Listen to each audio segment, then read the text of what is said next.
अस्सलाम वालेकुम। न्यूयॉर्क से चंद नई और ताज़ा खबरों के साथ जहांगीर खटक आपकी खिदमत में हाजिर है। नादरीन, आज यहाँ मंगल की रात और जून की 9 तारीख, जबकि पाकिस्तान में बुध की सुबह और जून की 10 तारीख है। नादरीन, पाकिस्तान से खबरें हैं, हर तरफ से सुर्खियों में हैं। आज जो आज़ाद कश्मीर से आ रही हैं, कुछ आ रही हैं, कुछ नहीं आ रही, कुछ सोशल मीडिया पर है, उसका जिक्र करेंगे कि आज़ाद कश्मीर में क्या हो रहा है। आज़ाद कश्मीर बंद है, लोग सड़कों पर हैं, दुकानें बंद हैं और कुछ इत्तलात ऐसी आ रही हैं कि शायद कोटली में फायरिंग के वाक़यात हुए हैं और वहाँ पर लोगों ने अपनी जान भी गँवाई है, लेकिन ये तमाम गैर मुसद्दक़ा इत्तलात हैं। जबकि अमेरिका और ईरान के दरमियान एक मरतबा फिर झड़पें हुई हैं और इस मरतबा झड़पें काफ़ी सीरियस हैं। क्या इसका ये मतलब है कि ये जंग दोबारा शुरू हो चुकी है या शुरू होने को है? ये भी एक बहुत बड़ा सवाल है।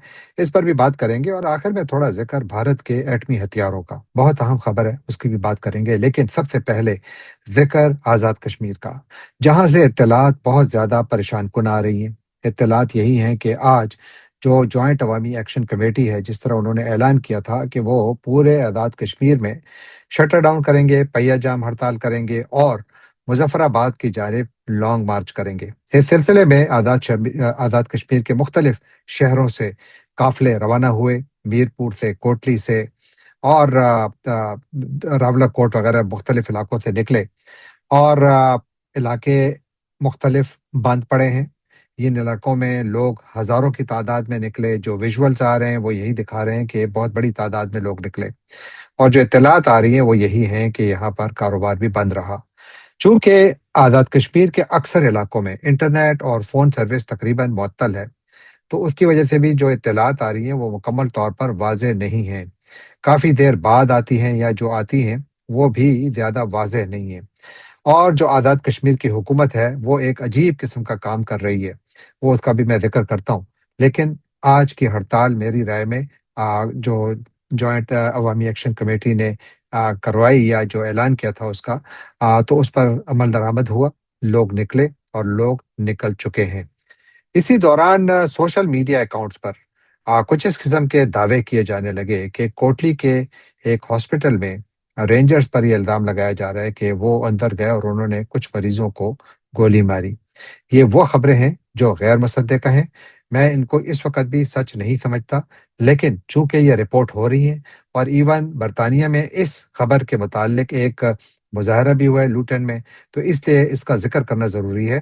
खुदा करे कि यह खबर गलत हो, क्योंकि मैंने जिस तरह अर्ज़ किया कि चूँकि आज़ाद कश्मीर की हुकूमत इस सिलसिले में ना कोई प्रेस ब्रीफिंग कर रही है, ना मीडिया को बता रही है। इसी तरह हुकूमत पाकिस्तान भी खामोश है, उसकी जानिब से भी कोई बाकायदा ऐसा ऐलान नहीं किया जा रहा कि आखिर वहाँ पर क्या हो रहा है, किस किस्म के इक़दामात उठाए गए हैं और ये कि अवाम के जो जान और माल के तहफ़्फ़ुज़ के लिए क्या किया जा रहा है।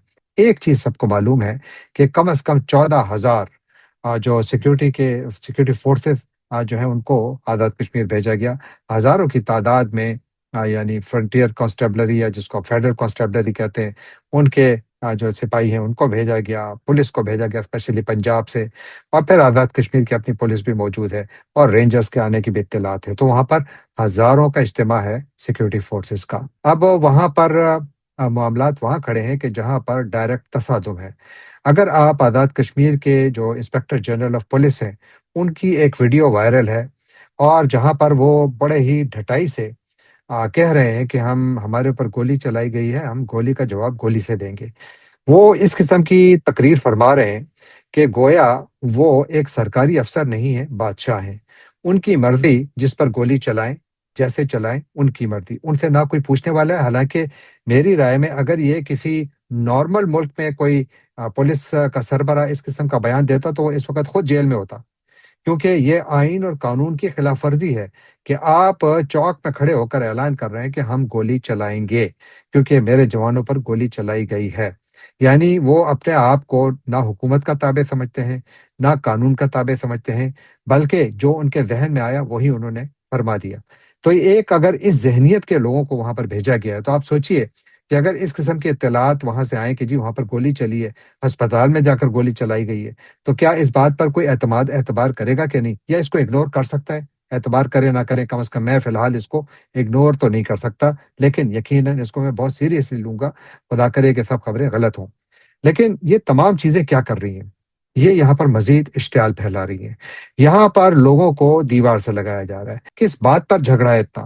کس بات پر پاکستان کو بدنام کیا جا رہا ہے؟ یعنی سوچی سمجھی سازش کے تحت اس ملک کو بدنام کیا جا رہا ہے۔ اس پروگرام کو ریکارڈ کرنے سے پہلے میں نے آزاد کشمیر کا نام گوگل میں ڈالا اور سچ میں دیکھا کہ نیوز میں کیا آتا ہے۔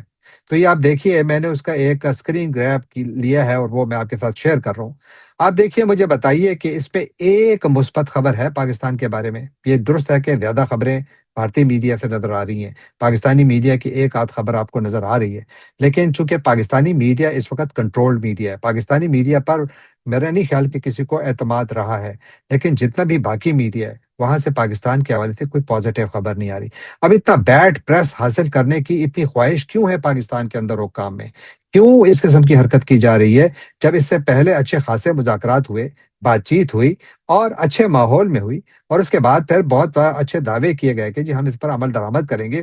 آج بھی وفاقی وزیر کہتے ہیں کہ جی ہم نے 35 نکات پر جو ہے عمل درآمد کر دیے، 38 ڈیمانڈ تھی، 35 پر ہم نے عمل درآمد کر دیا ہے۔ یہ طارق فضل چودھری جو وفاقی وزیر ہے، یہ ان کے الفاظ ہیں۔ اور اس کے بعد پھر اس تنظیم کو جو ہے بین کر دیا جاتا ہے، اس کو دہشت گرد قرار دے دیا جاتا ہے۔ کس بات پر؟ وہ میں آپ کو بتاتا ہوں کہ وہ ڈیمانڈ کیا کر رہے ہیں۔ لیکن یہاں پر اب جو ایک اور معاملات مزید بگاڑ کی طرف جا رہے ہیں، وہ میرا خیال ہے آزاد کشمیر کی حکومت نے کچھ اور کر دیا، وہ اور بھی زیادہ خطرناک ہے۔ کیونکہ آزاد کشمیر کی حکومت نے آج ایک اعلامیہ جاری کیا جس میں کہ انہوں نے کہا کہ جتنے بھی ایسے لوگ، اسپیشلی جو عوامی ایکشن کمیٹی کے 4 بڑے رہنما ہیں، جن میں شوکت نواز میر، عمر نذیر کشمیری، خواجہ مہران ارشد اور سردار امان خان، ان کی گرفتاری میں مدد دینے والوں کے لیے انعام کا اعلان کیا گیا۔ کتنا؟ 1 کروڑ روپے کا، as if these are terrorist. یہ وہ لوگ ہیں جن کے ساتھ یہی حکومت کے کارندے بیٹھے تھے اور ان کے ساتھ باقاعدہ ایک معاہدے پر دستخط کیے تھے، جس سے کہ پیچھے ہٹ گئے۔ اور یہ جتنا بھی ان کے اندر ڈیمانڈس تھیں ان لوگوں کی، یہ ساری کی ساری میرا خیال ہے 99% ایڈمنسٹریٹو ڈیمانڈس تھیں۔ اس میں ایک ڈیمانڈ یعنی 12 سیٹوں کا مسئلہ، جس میں کہ جو کشمیری مہاجرین کے لیے پاکستان بھر میں دی گئی ہیں، حکومت مان بھی گئی کہ ان کو ہم ختم کر دیں گے، اور اس کے بعد پھر وہ پیچھے ہٹ گئے۔ اب مجھے سمجھ نہیں آ رہی ہے کہ آزاد کشمیر کی حکومت کو کیا پڑی کہ آپ ان کے سر کے یعنی گرفتاری کے لیے ان کا انعامی رقم رکھ رہے ہیں۔ یہ وہ لوگ ہیں جو کہ پاکستان کا پاسپورٹ رکھتے ہیں، پاکستان کے پاسپورٹ پر سفر کرتے ہیں، کرتے رہے ہیں اور انشاءاللہ کرتے رہیں گے۔ لیکن سوال یہ نہیں ہے، سوال یہ ہے کہ ہمیشہ کے لیے دیکھیے، ریاست اور جو لوگ ہوتے ہیں ان کے درمیان ایک سوشل کانٹریکٹ ہوتا ہے، اور اس میں آئین اور قانون ہی سب سے بڑی یعنی دھاگا ہوتا ہے، سب سے بڑا جوڑ ہوتا ہے، جو کہ عوام کو حکومت سے جوڑے رکھتے ہیں، ریاست سے جوڑے رکھتے ہیں۔ لیکن جب ریاست اس قسم کی انسان دشمنی پر یعنی اتر آئے، تو پھر اس کے ساتھ یہاں پر آپ کیا کریں گے؟ کیا ہوگا اس کا نتیجہ؟ اس کا نتیجہ وہی ہوگا جو میں نے آپ کو ابھی ہیڈ لائنز میں دکھایا۔ پاکستان کو بہت زیادہ بیڈ پریس مل رہا ہے۔ میں نے ایک نہیں کئی مرتبہ کہہ چکا ہوں کہ پاکستان کی اس سیلف ڈسٹرکٹیو پالیسی کی وجہ سے پاکستان اپنا مقدمہ کشمیر کے اوپر بہت زیادہ کمزور کر رہا ہے، بہت زیادہ کمزور کر رہا ہے، اور میرے خیال میں یہ بہت زیادہ غلط پالیسی ہے۔ اب بھی وقت ہے کہ یہ لوگ پیچھے ہٹیں، بات چیت کے ذریعے معاملات کو حل کریں، کیونکہ معاملات ہیں بھی اتنے پیچیدہ نہیں، صرف اور صرف ایک یا دو مسئلے ہیں جن کے اوپر بات ہونا باقی ہے، اور وہ بات چیت کے ذریعے حل ہو سکتے ہیں۔ لیکن اگر حکومت ہٹ دھرمی پر آ جائے اور طاقت استعمال کرے، تو اگین میری رائے میں اس کے نتائج بڑے خوفناک ہوں گے۔ اس وقت برطانیہ میں پاکستان کے مخالفت میں پاکستان مخالف مظاہرے ہو رہے ہیں اور کشمیری کر رہے ہیں، وہ کشمیری جو اس سے پہلے بھارت کے خلاف اس سلسلے میں مظاہرے کرتے تھے، لیکن اب یہ معاملات دوسری جانب جا رہے ہیں، جو کہ پاکستان کے لیے اچھی خبر نہیں ہے۔ تو میری رائے میں آزاد کشمیر کی حکومت اور پاکستان کی حکومت کو ہوش کے ناخن لینے چاہیے، اور اس معاملے کو جو ہے ٹھنڈا کرنا چاہیے، اس پر مزید تیل نہیں چھڑکنا چاہیے، کیونکہ اگر یہاں پر خون خرابہ ہوا اور اگر یہاں پر جو ان کے لیڈران ہیں ان کو گرفتار کر کے ان کو نقصان پہنچایا گیا، تو یاد رکھیے کہ یہ یہاں پر اتنے بڑے نفرت کے بیج بوئیں گے، اس قسم کے اقدامات جن کو پاکستان ختم نہیں کر پائے گا۔ یہ پاکستان اپنے خلاف خود FIR درج کر رہا ہے، اپنے خلاف کشمیریوں کا مقدمہ لڑتے لڑتے کشمیریوں کا دل توڑ رہا ہے پاکستان۔ میرا نہیں خیال کہ ایسا کرنا چاہیے، اس پالیسی کو ریورس کرنے کی ضرورت ہے، بات چیت کو موقع دیا جانا چاہیے۔ اب چلتے ہیں اگلے موضوع کی جانب، اور وہ मशरक़ वस्ती से है। गुज़श्ता 24 घंटों के दौरान यहाँ पर बड़े वाक़यात हुए, यानी जो ख़लीज फ़ारिस है, यहाँ पर एक वाक़या हुआ। अमेरिका ने ऐलान किया कि उनका एक अपेची हेलीकॉप्टर गिरकर तबाह हो गया है, उसके 2 पायलट लापता हैं। फिर खबर आई कि एक ड्रोन बोट के ज़रिए अमेरिकी नेवी ने इन पायलट्स को वहाँ से निकाल बाहर किया, यानी वो पर्शियन गल्फ़ के पानियों में फँसे हुए थे और उनको फिर वो एक ड्रोन बोट के ज़रिए उनको वहाँ से निकाल लिया गया और अभी उनका इलाज मुआवजा हो रहा है। और उसके बाद फिर सर ट्रंप का एक ट्वीट आया, जिसमें उनका कहना था कि अमेरिकी हेलीकॉप्टर को ईरानियों ने गिराया है और यहाँ पर अब जवाब बनता है, यानी ईरान पर हमला बनता है। और फिर सेंट्रल कमांड की जानिब से ऐलान किया गया कि अमेरिका ने ईरान के 3 इलाकों पर हमले किए हैं। सिरिक एक उनका छोटा शहर है, इसी यानी जो पर्शियन गल्फ का इलाका है, आबने हर्मुज़ का इलाका है, इसी में। और साथ ही दूसरा बंदर अब्बास जो उनका बड़ा मेन सिटी है, और कशम आइलैंड, ये 3 इलाके हैं जहाँ पर के अमेरिका का कहना है कि उन्होंने सेल्फ डिफेंस में हमले किए। कहाँ पर? इनके रेडार सिस्टम्स पर, इनके एयर डिफेंस सिस्टम्स पर, और उनको कहते हैं कि नुकसान पहुँचाया।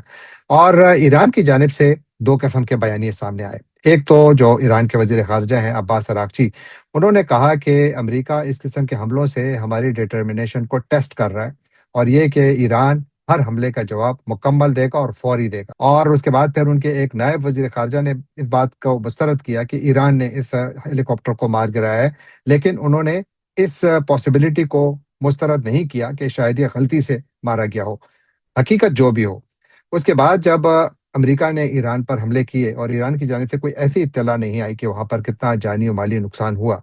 लेकिन इत्तला फिर ईरान की जानिब से ये आई, आईजीआरसी यानी पासदारान इनकलाब ने ऐलान किया कि उन्होंने अमेरिका के ऊपर 21 जगहों पर उनके हमले किए हैं। 21 मुख्तलिफ उनके जो एसेट्स हैं, मिलिट्री एसेट्स हैं, उनकी बेसेस हैं मिडल ईस्ट में, उनको उन्होंने निशाना बनाया मिसाइल्स और ड्रोन्स के ज़रिए। जबकि अमेरिका ने इस दावे को मुस्तरद किया। उन्होंने कहा कि कोई हमारे 21 जो हमारे जगहों पर हमारे एसेट्स हैं, वो निशाना नहीं बने। लेकिन ये ज़रूर है कि उर्दन को निशाना बनाया गया, बहरीन में जो 5th फ्लीट का हेडक्वार्टर है अमेरिकी नेवी का, उसको निशाना बनाया गया, और खित्ते में दूसरे इलाकों में भी इत्तलात हैं कि हमले हुए हैं। लेकिन अमेरिकी सेंट्रल कमांड का कहना है कि उन्होंने सारे मिसाइल मार गिराए। तो अब यहाँ पर मामलात बहुत ज़्यादा एक परतों फिर गर्म हो चुके हैं, और एक ऐसे वक्त हुए हैं जब सर ट्रंप की जानिब से एक बड़ा मिक्स किस्म का बयानी आ रहा है। एक तरफ वो ये कह रहे हैं कि अगर इन हालात में एक भी अमेरिकी जान गई तो दोबारा जंग शुरू कर देंगे। दूसरी सांस में वो ये कह रहे हैं कि हम ईरान के साथ मुआहदे के बहुत करीब हैं और ये मुआहदा बहुत अच्छा होगा, लेकिन ऐसा ना हुआ। ये खित्ता एक मरतबा फिर जंग के बहुत करीब चला गया। लेकिन क्या सदर ट्रंप वाकई ईरान के साथ कोई मुआहदा करने के लिए तैयार हैं? और क्या वाकई ईरान भी अमेरिका के साथ लॉन्ग टर्म रिलेशनशिप में यकीन रखता है? तो यहाँ पर मामलात बिल्कुल ठीक नहीं है। और ये जो सूरत हाल इस वक्त की है, अगर इसमें ये टिट फॉर टैट वाला मामला इसी तरह चलता रहा तो इससे जंग दोबारा शुरू हो सकती है। या फिर यहाँ पर अगर कोई मुआहदा हो भी जाता है, जिसका इम्कान है, यानी इसमें कोई शक नहीं है कि दोनों ममालिक मुआहदे के करीब हैं, लेकिन इख्तलाफी नुक्ते आज भी हैं। अगर मुआहदा हो भी जाता है तो इतने ज़्यादा बदएतमादी की फ़ज़ा में क्या इस किस्म के मुआहदे पर अमल दरामद हो गए? बहुत बड़ा सवाल है। इसका गारंटर कौन होगा? ये एक और सवाल है। उस गारंटर को कौन मानेगा? ये उससे भी बड़ा सवाल है। और फिर सबसे बड़ा सवाल, इसराइल क्या करेगा? क्योंकि इसराइल तो वो कुछ कर रहा है जो कि इस वक्त अमेरिका और ईरान के दरमियान मुआहदे के लिए सबसे बड़ी एक प्रॉब्लम बनी हुई है। क्योंकि ईरान कहता है कि हमारा अमेरिका के साथ जो भी मुआहदा होगा उसमें लबनान में अमन जो है वो उसका हिस्सा होगा, जबकि इसराइल बेदर्दी से लबनान पर हमले कर रहा है। आज भी जो उनका एक बहुत बड़ा शहर है तायर, वहाँ पर इसराइल ने हुक्म दिया है कि पूरी की पूरी आबादी यानी शहर खाली कर दो। शहर खाली कर दो, क्योंकि शहर को इसराइल ने फ्लैटन करना है, इस पे बमबारी करनी है, और वहां से हजारों की तादाद में लोग नकले मकानी पर मजबूर हुए हैं। इस वक्त भी लबनान में तकरीबन 1 मिलियन से ज्यादा लोग बेघर हो चुके हैं। तो लबनान पर इसराइली बमबारी जारी है। लबनान की फौज गायब है।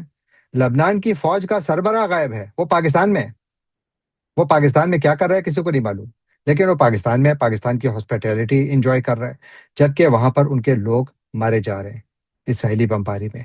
तो अगर मैं ये कह रहा हूँ कि अगर अमेरिका और ईरान के दरमियान कोई मुआहदा होता भी है, तो अगर इसराइल इसी तरह लबनान में तबाही करता रहा और सिविलियन आबादी को निशाना बनाता रहा, आज भी 20 लोग जाँ बहक हुए इसराइली बमबारी में, तो मुझे बताइए कि अमन कैसे आएगा? तो इसलिए امن اس وقت بھی ایک بہت بڑا سوال ہے، چاہے مذاکرات کامیاب ہوں یا نہ ہوں۔ مذاکرات کی کامیابی صرف اسی صورت میں ہوگی جس کے نتیجے میں اسرائیل وہاں سے نکلے، لبنان کو چھوڑے اور وہاں پر ایک امن کے لیے کوئی پیس کیپنگ فورس آئے، پھر بات بنے گی۔ اب چلتے ہیں آج کے آخری موضوع کی جانب، اور وہ سویڈن سے ہے۔ سویڈن سے ایک خبر آئی ہے جو کہ وہاں پر ایک بہت بڑا ادارہ ہے، stock home international peace research institute یا سپری، جو کہ بنیادی طور پر انٹرنیشنل آرمز ٹریڈ کے اوپر بہت زیادہ نظر رکھتا ہے، نیوکلیئر ویپنز پر نظر رکھتا ہے۔ آج انہوں نے سالانہ رپورٹ 2026 کی انہوں نے جاری کی ہے، جس میں ان کا کہنا ہے کہ انڈیا نے پہلی مرتبہ اپنے نیوکلیئر ہتھیار نصب کر دیے، کیونکہ یاد رکھیے کہ نیوکلیئر ویپنز ایک جگہ پہ تیار بم نہیں ہوتا ہے، بلکہ اس کو اسمبل کیا جاتا ہے۔ اس کے مختلف پرزے مختلف جگہوں پر رکھے جاتے ہیں اور اس کے بعد پھر ان کو اسمبل کر کے اس حالت میں لے جایا جاتا ہے کہ جب وہ استعمال کے لیے تیار ہو۔ سپری کے مطابق 2025 میں یعنی گزشتہ سال بھارت نے 12 جو اپنے نیوکلیئر وار ہیڈز تھے ان کو انہوں نے آپریشنلائز کیا، یعنی ان کو اپنے پلیٹ فارمز پر تعینات کر دیا، ان کو ڈپلوائے کر دیا، یعنی اپنے میزائلز میں لگا کے تیار کر دیا، جب چاہیں ان کو استعمال کر سکتے ہیں۔ اور اب اس رپورٹ کے مطابق عالمی سطح پر جتنے بھی ممالک ہیں جن کے پاس جوہری ہتھیار ہیں، وہ اپنے جو نیوکلیئر ڈیٹرنس ہے اس کو مزید مضبوط کر رہے ہیں، اور جن کے پاس نہیں ہے وہ اس کے لیے کوشش میں مصروف ہیں کہ ان کے پاس یہ ڈیٹرنس آ جائے۔ اور پھر اس رپورٹ کے مطابق یعنی اس سال اس وقت 2026 میں دنیا بھر میں 12,187 جوہری ہتھیار موجود ہیں، جن میں سے 9,745 فوجی ذخائر میں استعمال کے لیے تیار تھے۔ یہ 2026 میں اب تک کی صورتحال ہے۔ اس رپورٹ کے مطابق پاکستان نے ابھی تک اپنا ایک بھی جوہری وار ہیڈ تعینات نہیں کیا، ایک بھی اپنا وار ہیڈ ڈپلوائے نہیں کیا، جبکہ بھارت نے 12 ڈپلوائے کیے، اور بھارت نے جو ڈپلائمنٹ کی ہے وہ اپنے وار ہیڈس کو زمین، فضا اور سمندر یعنی تینوں جگہوں پر تینوں ویپن سسٹمز میں ان کو تیار کیا ہوا ہے۔ وہ کہتے ہیں کہ لاسٹ ایئر کی جنگ میں بھارت نے پاکستان کے جتنے بھی جو فضائی اور میزائل اڈوں کو نشانہ بنایا تھا، کہتے ہیں کہ ان کا تعلق جوہری نظام سے تھا، یعنی انہوں نے انڈائریکٹلی پاکستان کے نیوکلیئر ایسٹس کو اٹیک کیا تھا لاسٹ مئی میں۔ چین کے بارے میں بھی کہا جا رہا ہے کہ چین نے اپنے جو ڈپلائڈ وار ہیڈز ہیں جو بالکل استعمال کے لیے تیار ہیں، ان کی تعداد پہلے 24 تھی، اب اس نے ان کو بڑھا کر 34 کر دی ہے۔ اس رپورٹ کے مطابق اس وقت دنیا میں کوئی 2200 ہتھیار ایسے ہیں جو کہ ہائی الرٹ پر تیار ہیں، یعنی ڈپلائڈ ہیں، اور دونوں روس اور امریکہ کی جانب سے کیے گئے ہیں۔ امریکہ نے 1770، روس نے 1796، فرانس نے 280 اور برطانیہ نے 120 وار ہیڈز تعینات کر رکھے ہیں، یعنی ڈپلوائے کیے ہوئے تیار ہیں استعمال کے لیے۔ اس رپورٹ کے مطابق 2025 میں بھارت نے اپنے جوہری اثاثوں میں اضافہ کیا، یعنی اس نے اپنے جو ایٹم بم یا وار ہیڈز تھی ان کی تعداد میں اضافہ کیا۔ اس وقت اندازہ ہے کہ بھارت کے پاس کوئی 190 ایٹم بم ہیں، جبکہ پاکستان نے اپنے ایٹمی اثاثوں میں اضافہ نہیں کیا۔ پاکستان کے ایٹم بموں کی تعداد 170 بتائی جاتی ہے، تقریباً 170۔ تاہم گزشتہ سال پاکستان کا زیادہ فوکس جو تھا وہ جوہری مواد کو جمع کرنے کے لیے تھا، یعنی انریچ یورینیم کو زیادہ اور پلوٹونیم کو زیادہ جمع کرو تاکہ نئے ہتھیار بنائے جا سکیں، تیزی سے بنائے جا سکیں۔ تو بہت اہم خبر ہے، اور میرا خیال ہے اس کی امپلیکیشن ساؤتھ ایشیا کے لیے بہت زیادہ ہے، کیونکہ اس سے پتہ لگتا ہے کہ بھارت کتنا تیار ہے۔ بھارت اگر چاہے تو پاکستان پر کسی بھی وقت ایٹم بم برسا سکتا ہے، کیونکہ اس کے ایٹم بم تیار ہیں، جبکہ پاکستان کا ایک بھی ایٹم بم تیار نہیں ہے۔ پاکستان کے پاس ایٹم بم ہیں لیکن ڈپلائڈ ایک بھی نہیں ہے، یہ سپری کی اس رپورٹ میں کہا گیا ہے۔ لیکن ہماری دعا ہے کہ خدا کرے کہ ان ہتھیاروں کی ضرورت دنیا میں کہیں بھی نہ پڑے، چاہے وہ پاکستان، ساؤتھ ایشیا ہو یا کہیں بھی ہو، یہ ہتھیار کہیں بھی استعمال نہ ہو۔ جانے سے پہلے آپ سے ایک مرتبہ پھر درخواست کہ آپ ہمارے چینل کو سبسکرائب کیجیے، لائک کیجیے، شیئر کیجیے، کامنٹ کیجیے، اور بیل آئیکن کو کلک کرنا نہ بھولیے گا۔ آپ کا بہت بہت شکریہ۔